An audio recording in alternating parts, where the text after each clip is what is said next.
I keep wanting to call it a jack stand. What do you call it? Jack stand? I want to say jack stand. Tongue jack. I think that's technically the right term. Hey there, welcome to the garage. I'm on light duty right now.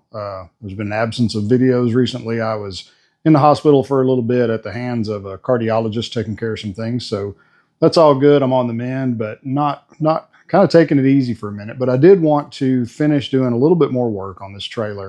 The front jack stand, tongue jack, kickstand, front leg, whatever you want to call the thing. The original one, or the one that was on it when I bought the trailer, it worked, but it was in, like everything else on that trailer, a little bit worse for wear. It's a little short, so it didn't really have a good range of motion.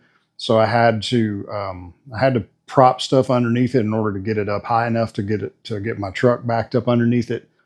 I've actually found this on the other YouTube channel, Big Tire Garage. If you guys don't watch that, Ian, he's got a pretty cool channel. He put one of these Lippert quick drop jack stands or tongue jacks on his trailer.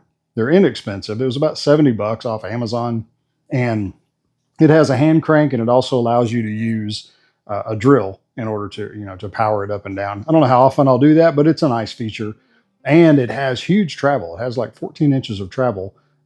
So anyway, that's what I did, is I swapped this guy out. This trailer, funny enough, this trailer was kind of balanced because it had 2 feet added onto the end of it. So it's a little bit balanced anyway, probably not in a good way, because I think it should be more tongue heavy. But since I added my new ramps onto the back, it added even more, about 200 pounds to the back. Well, now I don't have to have the trailer hooked up. You can see that I can just pull the tongue jack and roll it all the way up, and the trailer just balances.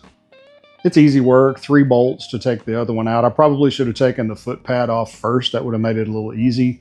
By undoing those bolts, I just got in a hurry and wasn't really paying attention.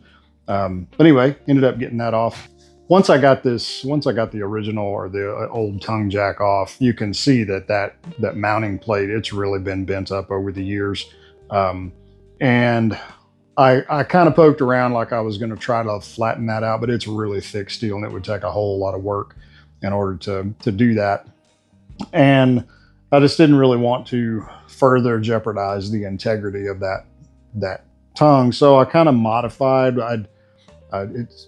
In this case, I think it'll work out. I'm not normally one to stack washers for a spacer, but in this case, I think it's going to work out, and it kind of leveled the new tongue jack out where it'll stand up straight. The old one really cocked at an angle and was kind of weird. Once I got those mounted, got the foot on, I do like the way the foot on this has the quick release pin that you can take in and out. I'm not a real big fan of that little tiny keeper pin that's on there, so I may modify that or put a different one on there that's a little bit more secure. But for the time being, it'll work. And it allows me to quickly, if I need to swap out that foot pad for a wheel. I don't know that I'll ever do that, but I'll probably will get one just in case.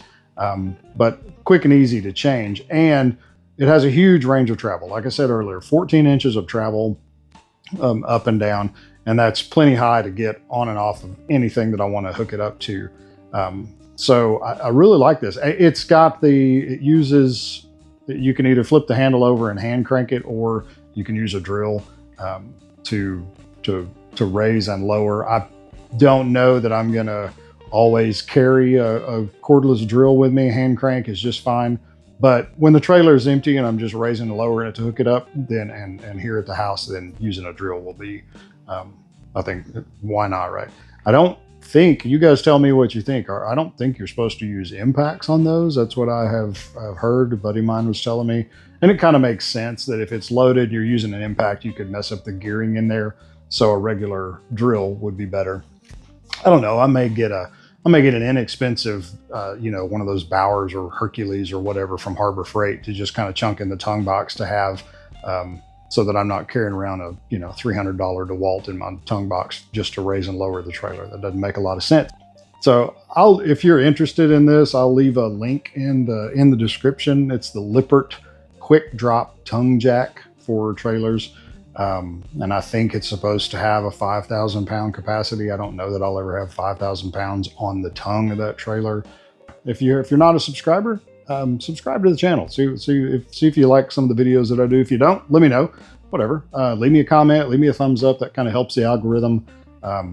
And that's all I got. So you guys, spring is on the way. At least down here it is. Well, I don't know where you're watching from, but spring is on the way. The weather's turning nice. It's time to get out and start really getting into some of your projects. So you guys have a great day. Thanks for watching. I'll see you.